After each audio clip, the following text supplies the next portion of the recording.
ഈ അമേരിക്കയെ മറ്റ് കോൺഗ്രസ് പ്രധാനമന്ത്രിമാർ, നമ്മുടെ ജവഹർലാൽ നെഹ്റു, ഇന്ദിരാഗാന്ധി ഇവരൊന്നും പേടിച്ചിട്ടേ ഇല്ല, ആ കാലത്ത് ഇങ്ങനെയൊന്നും സംഭവിച്ചിരുന്നില്ല എന്നൊക്കെയാണ് ഇപ്പോഴത്തെ. മണ്ണാങ്കട്ടയാണ്. ചൈന ആക്രമിച്ചപ്പോൾ ആരാണ് അമേരിക്കയുടെ കാല് പിടിച്ചത്?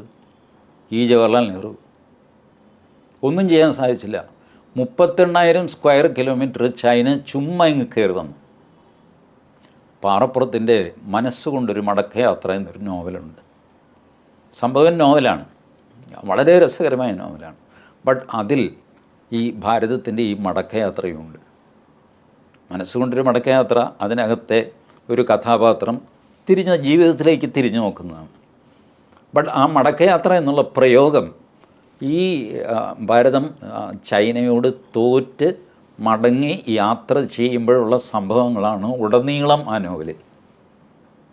ആ മടക്കയാത്രയിൽ സംഭവിച്ച വൈകാരികമായ ഒരുപാട് കാര്യങ്ങൾ, പട്ടാളത്തിൽ ചൈനയുടെ പക്ഷത്തേക്ക് ചേർന്നവർ, ഇതെല്ലാം പാറപ്പുറത്ത് ആ നോവലിൽ കൊണ്ടുവന്നിട്ടുണ്ട്.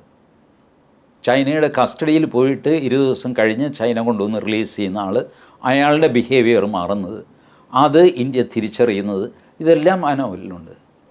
ഈ ചൈന ഏകപക്ഷീയമായിട്ട് വെടിനിർത്തുകയായിരുന്നു, മനസ്സിലായി? അല്ലാതെ ആരെങ്കിലും ഇടപെട്ടിട്ട് വെടിനിർത്തിയതല്ല. ചൈന അവർക്ക് വേണ്ട സ്ഥലം മുഴുവൻ പിടിച്ചെടുത്തിട്ട് ഇനി ഞങ്ങൾ അടിക്കുന്നില്ലടാ, പേടിക്കണ്ട എന്ന് പറഞ്ഞ് ഇത്ര വലിയ നാണക്കേട്. അത് ഏകപക്ഷീയമായി വെടിനിർത്താനായിട്ട് പരോക്ഷമായ സഹായം ചെയ്തത് അമേരിക്കയാണ്. അമേരിക്കയുടെ കരിബു എന്നാണ് ആ വിമാനത്തിന് വിളിക്കുന്നത്. ആ വിമാനങ്ങൾ, 1 ഡസൻ വിമാനങ്ങൾ കൽക്കട്ട എയർപോർട്ടിൽ വന്ന് ഇറങ്ങി. കൽക്കട്ടയ്ക്ക് അങ്ങോട്ട് വടക്കോട്ട് ഈ കരിബു ഇറങ്ങാനുള്ളൊരു എയർപോർട്ട് നമുക്കില്ല. കരിബുവിന് മാക്സിമം ഇറങ്ങാവുന്ന എയർപോർട്ട് കൽക്കട്ടയാണ്. അവിടെ ഇറക്കി 12 വിമാനങ്ങൾ. അന്ന് വൈകുന്നേരമാണ് ചൈന ഏകപക്ഷീയമായ വെടിനിർത്തൽ. കാരണം അമേരിക്കയുടെ വിമാനങ്ങളാണ് വന്നിറങ്ങിയിരിക്കുന്നത് കൽക്കട്ടയിൽ. That means America is planning something, let us stop here.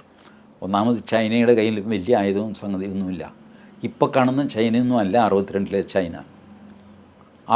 പട്ടണിക്കാരാണ് അവർ. എന്നിട്ടാണ് നമ്മളെ അവർ ആക്രമിച്ചത്. ഇപ്പോൾ ഈ നെഹ്റുവിൻ്റെ SOS കോളായിരുന്നു ജോൺ എഫ് കെന്നഡിക്ക്, എൻ്റെ പുനയേട്ടാ നമ്മളെ സഹായിക്കണം. എന്തിനാടാ അവനുമായിട്ട് അടികൂടാൻ പോയത്? ഞാൻ പോയതല്ല, അവനെന്നെ ഓടിച്ചിട്ട് അടിക്കുകയാണെന്ന് പറഞ്ഞു. ഓടിച്ചിട്ട് അടിച്ചതാണ് നമ്മളെ.